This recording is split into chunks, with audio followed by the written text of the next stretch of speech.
You're watching The Community MMA. What up? It's your boy Chris Cross checking in. This is The Community MMA. Welcome to today's podcast. A lot to talk about with Strickland. Magomedov putting on a show last night. Didn't take long though for our prediction to come out correctly. Yes, we'll take it. We needed that. And I know a lot of you Magomedov fans. Oh no! struggling today, right? You thought he was the future. You thought he was going to run right through Sean Strickland. But it did not happen. Now, we had a bad night last night in terms of the predictions. A losing night, very rare for us. And we're going to get it all into that. But first, let's dive deep into Sean Strickland versus Abus, a.k.a. Abusupian Magomedov. Check this out last night. Sean Strickland beginning to take command of this fight now. Abus not looking good here. 120 left in round two. And he's looking up at the clock. This isn't good for him. Strickland's got to try to find a way to close the door on the fight. Yeah, and Abus is tired. See, this is what I'm talking about with these younger fighters who are on the way up. You take on a number 7 contenders, used to be in these situations. Man, and Strickland's pounded away. Come on, you got to finish, Strickland. Keep talking about Strickland can't finish. This is your chance. Oh, Abus takes a right. He's in trouble. And Strickland's pounded away on top. Abus went down. Oh, he's covering up. This is going to be it. Strickland pounded away with the right. Look at this. Let's go. Let's go. Yes, sir. Yes, sir. And Sean Strickland gets the win. Man, he's going to move to 27-5. And Magomedov rolls back to his knees. He crawls over to the corner. And that'll do it. And what it came down to is not really one punch. I mean, yeah, of course, one punch dropped Magomedov. But, I mean, he was walking away from Strickland, looking really tired. Yeah, there's the right-hand jab. And he switches to right hand.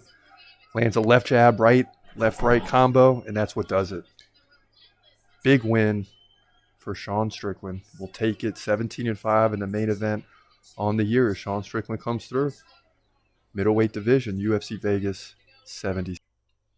Now, I don't know if Sean Strickland deserves a title shot, but he did do the right thing in calling out Adesanya, saying he, continues to fight the same fighters. If Whittaker wins, which some people believe he will beat Plessis this week at UFC 290, you got a trilogy, and Strickland saying, hey, what about me? And he basically lost to Alex Pereira, who's not even really in the division anymore.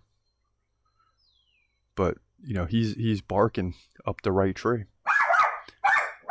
when it comes to calling out Israel Adesanya. I mean, that's what you do.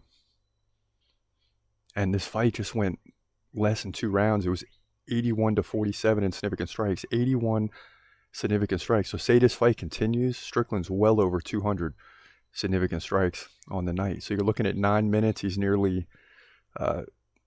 9 significant strikes per minute, well above his average. 80 head strikes. So Abus didn't stand a chance last night. I mean, he did not stand a chance in this one. And the number 7 contender holds serve.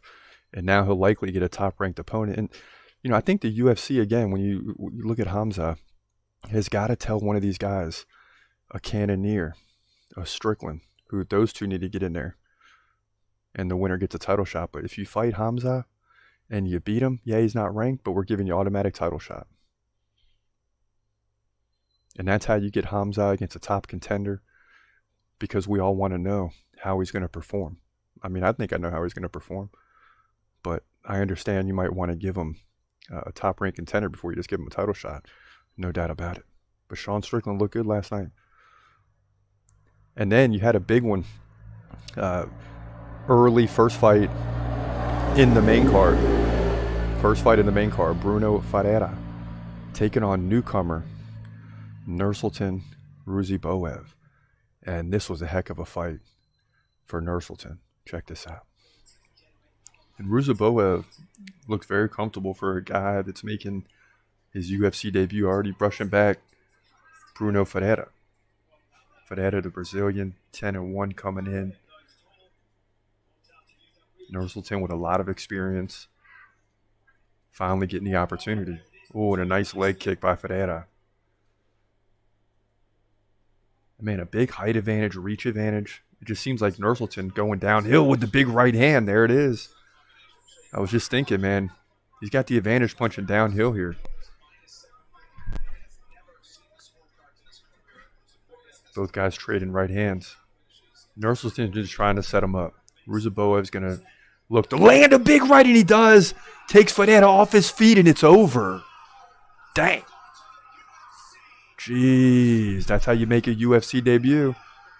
And he's already trying to hold back tears because you know you get the contract now. I mean, dang.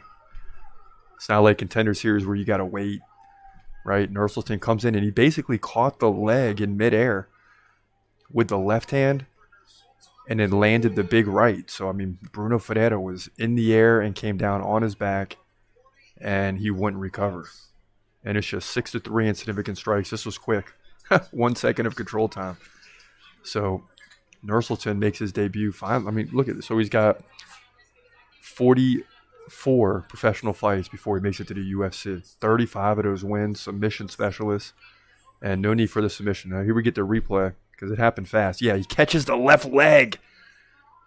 And this is a left leg kick to the leg.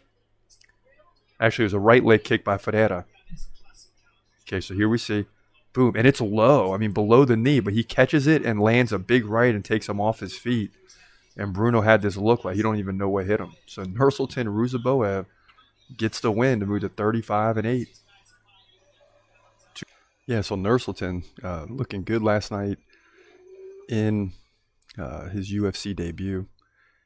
And this is a guy that's going to get more fights in the UFC. And these guys are tough, man. They could, you're coming into the UFC with 35 wins, all types of experience and confidence. And he would break down again in the post-fight interview.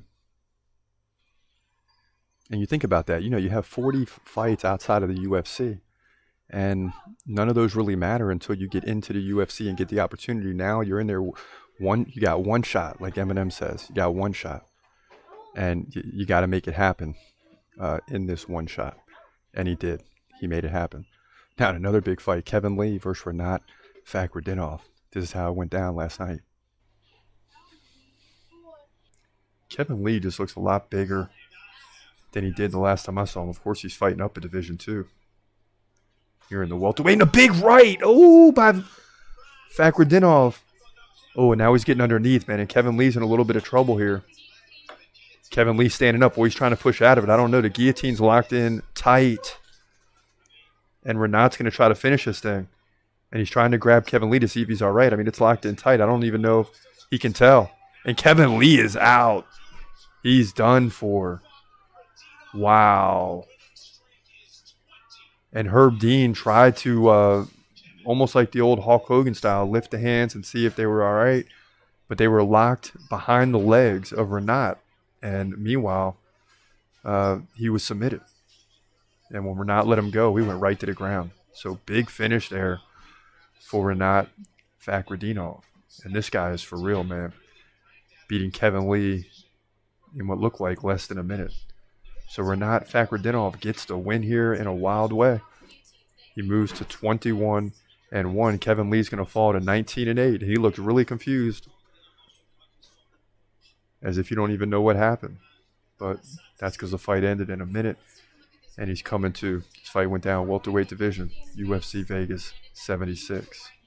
Yeah, so the long-awaited return for Kevin Lee. Man, it didn't go well for him. It did not go well. I mean, to come in, you leave the UFC, you get a couple of wins, you come back, you're talking all this trash. Oh, why are we fighting in the Apex? It's probably a good thing you fought in the Apex. It's probably a good thing that you didn't fight in front of 20, 25,000 people and get finished like that. And when he came to, he didn't even know where he was. I mean, he was totally out, man. And great fight by Rinat Fakhretdinov. That guy's got a solid future. Another guy with a solid future, Joe Anderson Brito, last night. Taking on a guy, latecomer, taking a fight on short notice. It didn't look good for a minute. But Brito did what a UFC, I guess you can call him a UFC veteran, should do. Weston Wilson locks in the heel hook here. This would be a big upset. Joannis and Brito grabbing the cage. Now he's landing some big rights. A right and a left combination, but he can't get out of this heel hook. I mean, Weston Wilson is trying to lock it in. Now he's straightening. Oh, look at this. Now a knee bar. Oh, man. Brito's in trouble, but if anyone can hang here, it's Brito, as he's pushing with the right leg to try to keep the pressure off. And Wilson in a good position, but now Brito's pounding away. Look at this. Leg still stuck in, and Brito's in trouble. Or, I'm sorry, Wilson's in trouble. Oh, Brito's pounding away, and it's over.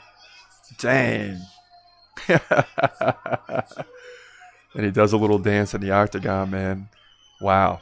He was stuck in the heel hook and the knee bar, and with his legs straight, he just leaned over and started pounding away, and eventually Wilson had to let go, and then he just opened up, and it was over.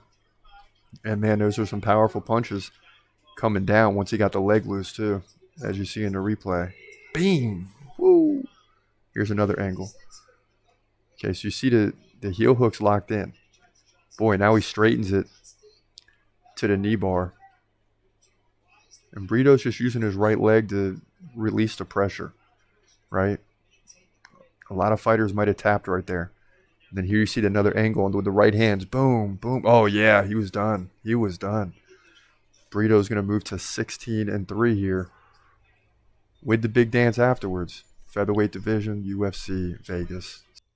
Yeah, so a big finish by Joe Anderson Brito. There were some big finishes last night. There were some good split decisions, some fights that were one-sided, but all in all, a good night of fighting at the Apex Center. Nice little crowd, too, a couple hundred, but they were loud. So, and I don't have a problem with them fighting at the Apex. Right? You got your own little bubble there. You protect yourself, you know. They shut down the entire system again. You got a place to go, at least if Vegas allows you to. And, you know, they got it set up to where they're prepared if something goes down. And, you know, instead of people complaining, they should be thankful in a sense that we know that there's going to be fighting if there's a rough situation.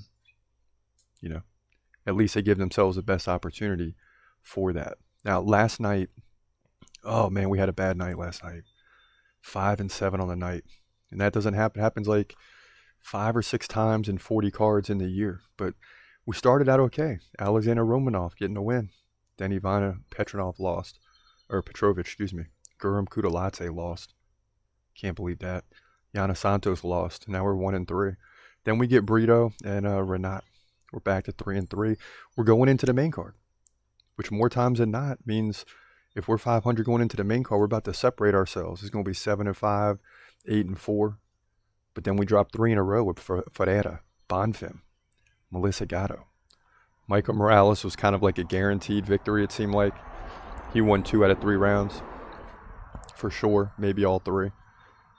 Damir Ismagulov fell, and then Sean Strickland got the win. So one positive thing last night is that we at least moved to 17-5 in the main event. And this is back-to-back years with a great record. I mean, last year we started out 16-2. Then dropped a couple, so we're really right on pace where we were last year. 162, 98-3 on the year, and you know, we'll take it. I mean, we'll absolutely take it. You're looking at roughly about 500 fights on the year. We're about 250 in, halfway through, which makes sense because we're halfway through the year, and we're on a 4-month stretch right now, just a couple of weeks in. So it's whew. Your boy Chris Cross is going to be tired. Make no mistake about it.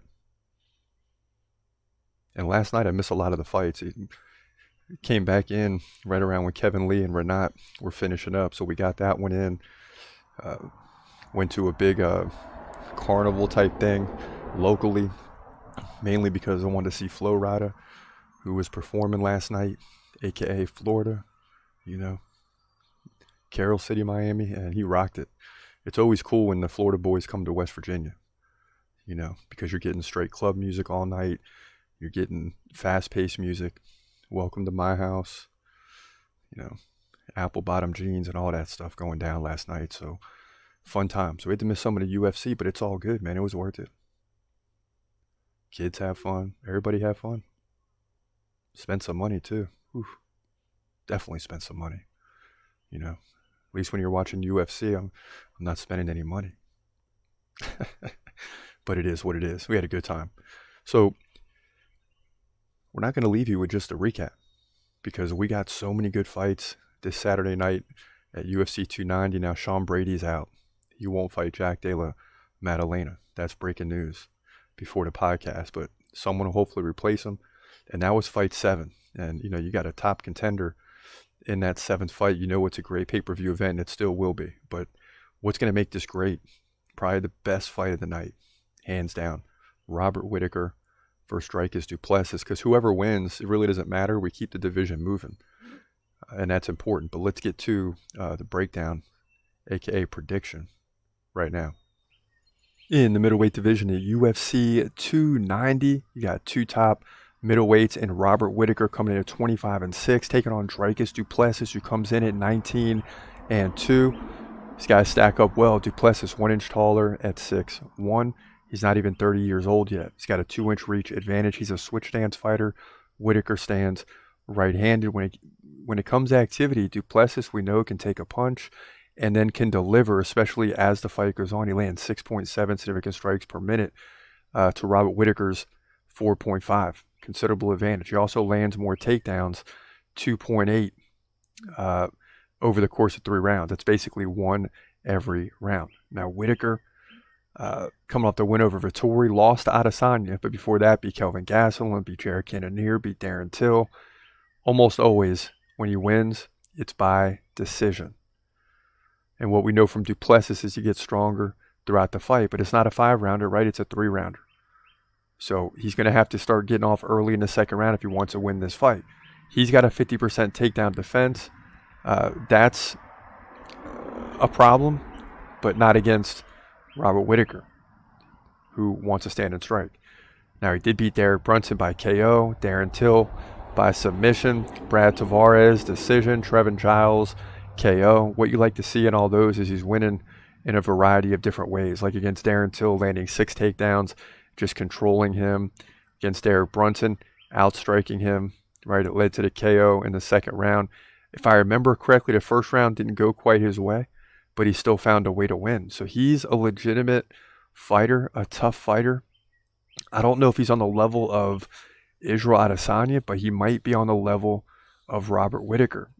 You know, I want to go against Strickland du Plessis, but I can't here. It's just something, you know, on one end, I'm thinking Robert Whittaker, even though he's down in all the categories, takedowns, significant strikes per minute when compared to du Plessis. So normally I'm going to say du Plessis is going to win, which is what I'm saying. But I still think Robert Whittaker is the veteran in this situation. So sometimes I lean towards the veteran. And I very well could be wrong here, but something tells me Strickland du Plessis is going to win this fight. And it may not even go his way early on. As I said earlier, like in the 1st round, it may not go his way, but he will find a way to come through in the 2nd round if it goes into the 3rd. Maybe he's got to take it to a decision because you're dealing with a tough Robert Whittaker. But du Plessis is going to edge out a victory here at worst, in my opinion, to move to 20-2, and that puts him in contention for the title. This fight goes down, middleweight division, UFC 290. Yeah, and the X factor is basically the will to win. It seems like every fight, du Plessis is on the verge of collapse in terms of losing a fight at the end of round 1, but then finds a way to win. And when you're doing the prediction, it's like, okay, Whittaker's better fighter, but du Plessis finds a way to win. So what do? It's like when you got a football team where it's like a football game where same thing, one team is just flat out better, but the other team, you know, they might be like 10-5, but when you look at the points, they're giving up more points than they're scoring, but they still are 10-5. They're finding a way to win at the end, and that's what Strickland does, man. He finds a way to win. He finds a way to win, and therefore we like him to pull this thing out. Now, in another good fight, we're going to get to more fights in the next podcast, but in another fight for me that I really want to see, Jalen Turner versus Dan Hooker, because I'm a big Jalen Turner fan. I mean, huge. I'm a big fan of anybody who starts out slow and then hits their stride between the ages of 28 and 33. And then you really got to look out for them all the way up until 36, 37 until they slow down. But Dan Hooker is an awesome fighter too, especially in the lightweight division. He went down to featherweight. It didn't go well. He's back up, probably feeling good. And this is going to be a really close fight and a good fight to watch. Let's get into it. In the lightweight division, one of the best and deepest divisions in the UFC. This fight goes down to UFC 290. Jalen Turner, top-ranked guy, comes in at 13-6, taking on Dan Hooker, looking to get back in the mix in a lightweight division. He's 22-12. Now, Turner's tall for a lightweight. He stands 6'3", 3 inches taller than Hooker. He's just now entering the prime at 28 years old. Hooker's 33, so a little bit more experience on the side of Hooker. Turner, 2-inch reach advantage. He fights left-handed. Hooker can switch it up. He's a switch stance fighter. Now, in terms of activity, this is why I like Turner in a lot of fights. 5.6 significant strikes per minute to 4.8 for Hooker, so that's like 10 to 12 over the course of a 3-round fight. Neither guy lands, on average, a takedown per fight. They're just under that mark, so they'll both probably land one, and we'll see what they can do with it. So good takedown defense from Turner at 74%. Hooker as well, 81%. Now, lately, Turner, he did lose to Mateusz Gamrot by split decision.